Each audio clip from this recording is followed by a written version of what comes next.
예수님께서 첫 표적을 행하셨는데 첫 표적이 무엇이냐면 변화였습니다. 변화를 이루는 표적. 물로 포도주를 만들었습니다. 우리 인간의 능력은 한계가 있습니다. 물을 변화시킨다 하더라도 끓여서 기체로 만들 수 있고 지금의 과학기술로는 얼음으로 변화시킬 수는 있습니다. 그러나 성분이 완전히 다른 포도주로 변화시킬 수는 없습니다. 이것이 인간의 한계입니다. 그러나 하나님은 한계가 없으십니다. 하나님께서 변화시키고자 하신다면 그 어떤 것도 변화되는 겁니다. 모든 것들을 변화시킬 수 있는 하나님 능력이 하나님 안에 있습니다. 내 자녀를 포도주와 같이 잔치에서 꼭 있어야 할, 꼭 필요한 존재인 포도주 같이 변화시킬 수 있습니다. 내 자녀를 꼭 필요한 존재로 변화시킬 수 있는 능력이 하나님 안에 있습니다. 그리고 내가 진짜 하나님 안에서 이 세상에서 꼭 필요한 존재로의 변화를 이룰 수 있는 분도 하나님이십니다. 또한 내 환경도 꼭 필요한 것으로 채워질 수 있는 능력이 하나님 안에 있습니다. 그래서 내 자녀를 변화시키고 나를 변화시키고 내 환경을 변화시킬 수 있는 능력이 우리 하나님 안에 있다는 것입니다.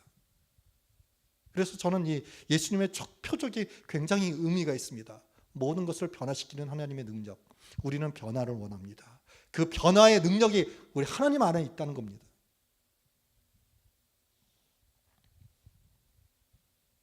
그래서 변화를 이루는 축복. 특별 새벽기도 이 셋째 날 모인 저와 여러분에게 진정 내가 정말로 변하기를 원하는 그 축복이 나타날 줄로 믿습니다.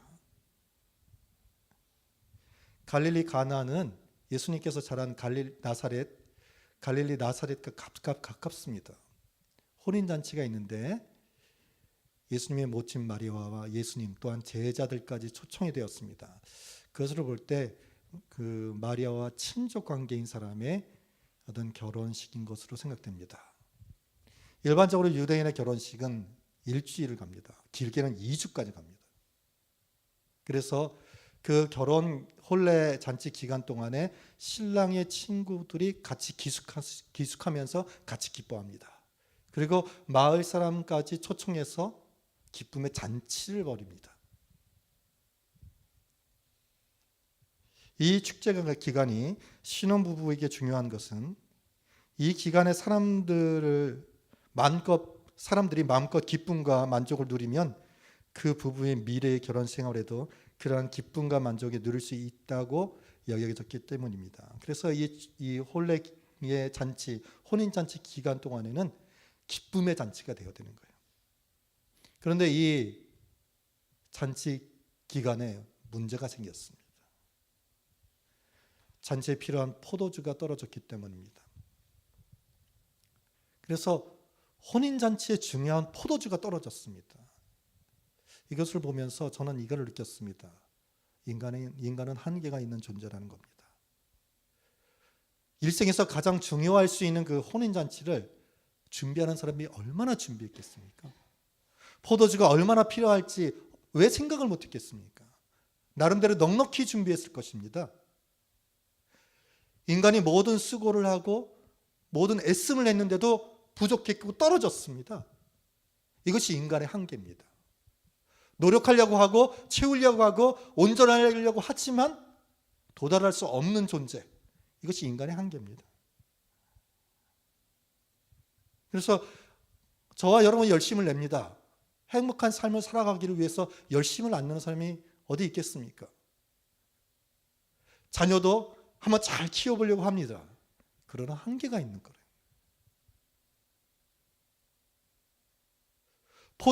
중요한 포도주가 떨어졌듯이 인간 한계의 문제에 우리는 언제나 봉착한다는 겁니다. 살다 보면 이 혼인잔치의 그 부족함과 같이 부족함을 느낄 때가 있다는 거예요. 저는 부모가 돼 보니까 자식을 키우는 데 있어서 참 그 한계를 느껴요. 자식을 키우려고 하는데, 하나님께서 원하시는 그 모습으로 교육시키려고 하는데 한계를 느낀다는 거예요. 안 되는구나. 또한 목사인 저도 계속적으로 한계를 느끼는 것이, 하나님 말씀대로 살려고 하지만 한계가 있다는 거예요. 내 인간의 힘으로 무엇인가 하려고 하지만 한계가 있는 존재, 그것이 인간입니다. 그래서 시편 127편 1절에는 인간은 이렇다. 여호와께서 집을 세우지 아니하시면 세우는 자의 수고가 헛되다. 한계가 있습니다. 온전히 세우고자 하지만 그것이 헛되다는 거예요. 여호와께서 성을 지키지 아니하시면 파수꾼이 깨어있음이 헛되도다. 왜? 인간은 한계가 있으니까. 온전할 수가 없으니까. 완전할 수가 없으니까. 이렇게 온전하지 않고 완전하지 않기 때문에 부족함이 있습니다. 그래서 그 부족함을 채울 수 있는 분은 오직 하나님 아버지라는 겁니다. 물이 포도주로 바뀌는 이 놀라운 표적의 그 과정을 살펴보면, 물이 어떻게 포도주로 변해서 사람들이 그것을 보고 놀라워했을까? 그 원리는 첫째로는, 문제가 있을 때는 그걸 해결할 수 있는 우리 하나님 아버지께 나아가야 한다는 것입니다. 포도주가 떨어졌습니다. 그 사람들이 얼마나 애를 썼겠습니까? 그를 채우려고. 이리 뛰고 저리 뛰고, 그러나 한계가 있는 거예요. 안 되는 거예요. 그러니까 예수님께 나가는 거예요. 저와 여러분이 할 수 있으면 하나님께 나갈 필요가 뭐 있겠습니까? 이렇게 새벽에 나와서 하나님께 기도할 이유가 무엇 있겠습니까? 내가 해버리면 되지. 내 인생의 문제들, 결혼의 문제들, 어떤 자녀 교육의 문제들, 직장의 문제들, 그냥 내가 해버리면 되지. 하나님께 의지할 이유가 뭐 있습니까? 안 되니까 나오는 겁니다. 이 혼인잔치에서도 포도주를 채우기 위해서 얼마나 사람들이 분주하게 움직였겠습니까? 안 되는 거예요. 한계가 있는 거예요. 그러나 하나님 아버지께 나오면, 예수님께 나오면 그들을 충분히 채워주신다는 거예요. 그 방법은 알 수 없습니다. 여러 가지 방법이 있지만 기이한 방법으로 하나님께서 역사해 주시고 채워주신다는 겁니다.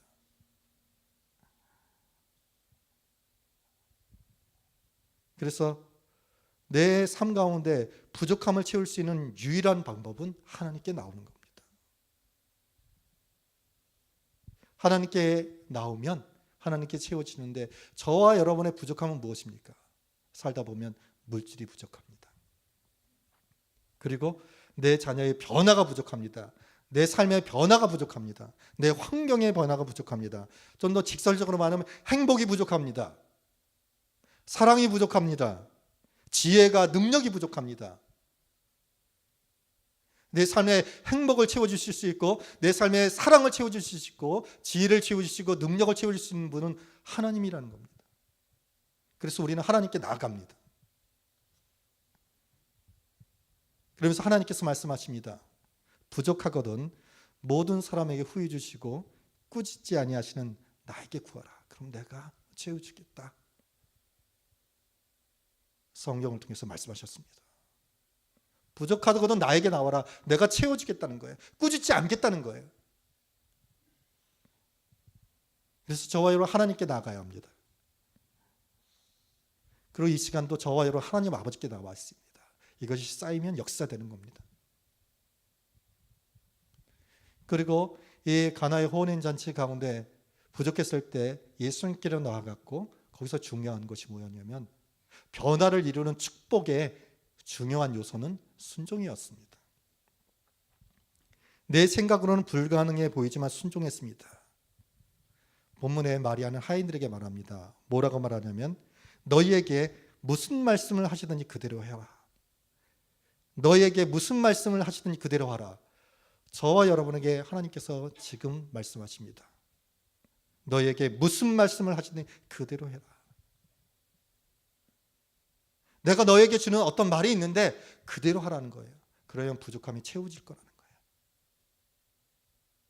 부족함의 채움의 놀라운 역사는, 그런 축복은 하나님께서 하시라는 것에 순종할 때 이루어지는 겁니다.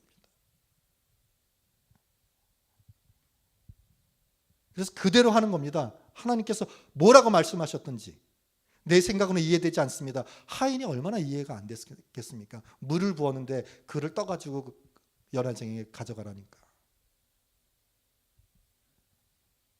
그러나 그 하인들은 예수님의 말씀 그대로 순종했습니다. 성경에 보니까 두세 통 드는 돌항아리 6이 있었습니다. 그래서 한 통은 약 한 40리터입니다.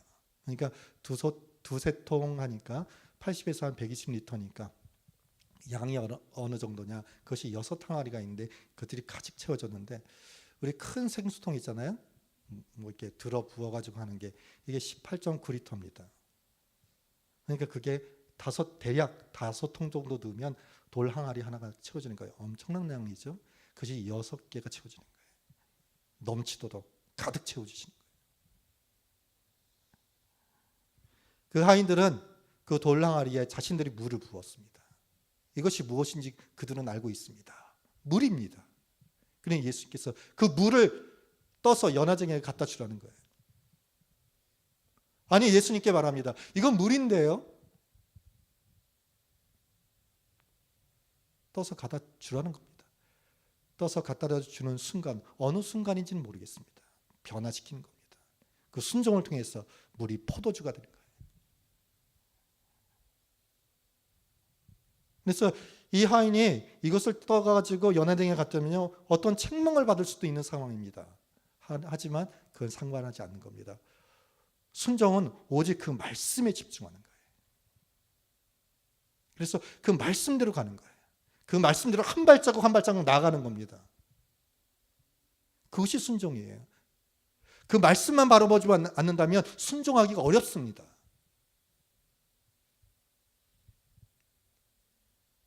그러나 채워짐의 축복은 그 말씀 하나하나를 밟고 나아가는 그 믿음의 발길 위에 나타나는 것입니다. 그래서 이 하인은 그 물을 떠서 연화쟁이에 갖다 주었고, 예수님께서는 그 물을 포도주로 변화시켜 주셨습니다. 순종은 내 모든 문제를 하나님께 맡기는 것이고, 순종을 통해서 변화를 이루는 것입니다. 그리고 마지막으로 이 하인들이 연화쟁이에 갖다 놓은 포도주는 최상급의 포도주였습니다. 하나님께서는 채워주시되 최상것으로 채워주시는 거예요. 최고의 것으로 채워주시는 겁니다.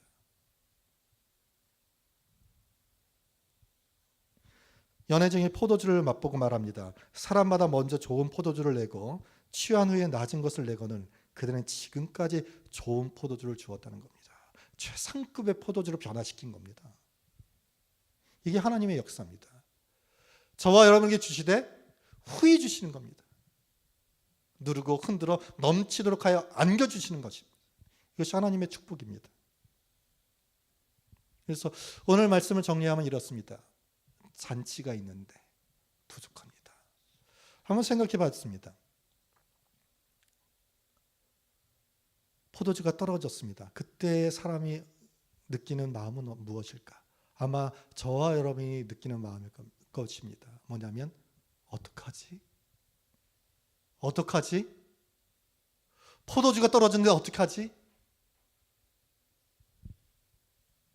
이 상황에서 하나님께 나아갔고 말씀에 순종했을 때에 하나님께서 어떡하지를 변화시켜 주셨습니다. 어떡하지를 변화시켜 주셔가지고 감사가 넘치는 삶으로 변화시켜 주셨다는 것입니다. 그래서 저와 여러분이 부족함의 상황에서 하나님께로 나아갈 때 하나님께서 역사해 주실 것이고 채워주셔서 어떡하지의 상황을 변화시켜서 영육간의 복된 삶으로 변화시켜 주실 것입니다. 그런 축복을 경험하는 저와 여러분이 되어야 하겠습니다. 기도하시겠습니다.